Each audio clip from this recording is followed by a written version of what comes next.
श्रीमद् भागवत गीता अध्याय 1 कुरुक्षेत्र के युद्ध स्थल में सैन्य निरीक्षण। श्लोक 3 पश्य एताम पांडुपुत्राणाम आचार्य महतिम चमुम विवधाम द्रुपद पुत्रेन तब शिष्येन धीमता। हे आचार्य, पांडुपुत्रों की विशाल सेना को देखें जिसे आपके बुद्धिमान शिष्य द्रुपद के पुत्र ने इतने कौशल से व्यवस्थित किया है। परम राजनीतिक दुर्योधन महान ब्राह्मण सेनापति द्रोणाचार्य के दोषों को इंगित करना चाहता था।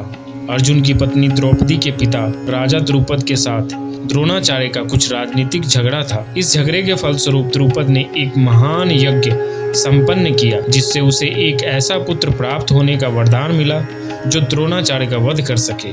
द्रोणाचार्य इसे भली भांति जानता था, किंतु जब द्रुपद का पुत्र धृष्टद्युम्न युद्ध शिक्षा के लिए उसको सौंपा गया तो द्रोणाचार्य को उसे अपने सारे सैनिक रहस्य प्रदान करने में कोई झिझक नहीं हुई।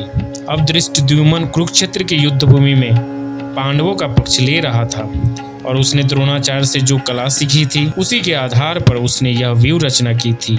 दुर्योधन ने द्रोणाचार्य की इस दुर्बलता की ओर इंगित किया जिससे वह युद्ध में सजग रहे और समझौता न करे।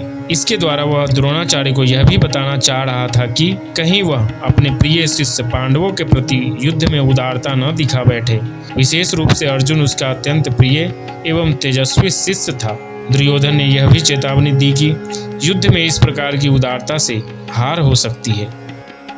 आचार्य द्रोण के लिए आचार्य संबोधन देने में दुर्योधन का यह भाव मालूम देता है कि हम सबके कौरवों और पांडवों के आचार्य हैं। शास्त्र विद्या सिखाने वाले होने से आप सबके गुरु हैं, इसीलिए आपके मन में किसी का पक्ष या आग्रह नहीं होना चाहिए।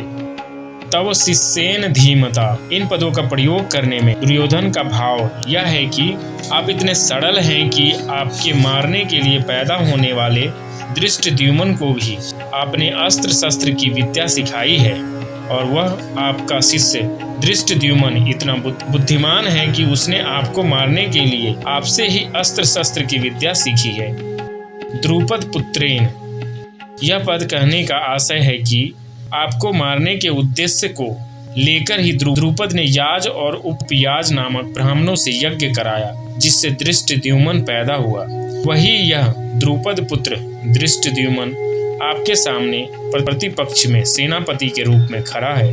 यद्यपि दुर्योधन यहाँ द्रुपद पुत्र के स्थान पर धृष्टद्युम्न भी कह सकता था, तथापि द्रोणाचार्य के साथ द्रुपद जो वैर रखता था उस वैर भाव को याद दिलाने के लिए दुर्योधन यहाँ द्रुपद पुत्रेन शब्द का प्रयोग करता है कि अब वैर निकालने का अच्छा मौका है। पांडुपुत्राणाम एताम विवधाम महती चमुम पश्य, द्रुपद पुत्र के द्वारा पांडवों की इस व्यूकार खड़ी हुई बड़ी भारी सेना को देखिए।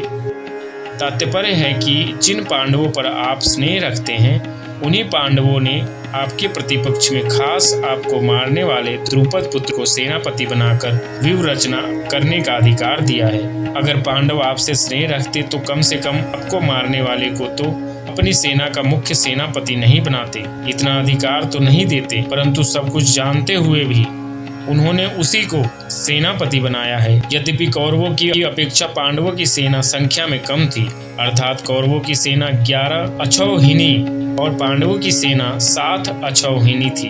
तथापि दुर्योधन पांडवों की सेना को बड़ी भारी बता रहा है। पांडवों की सेना को बड़ी भारी कहने में दो भाव मालूम देते हैं।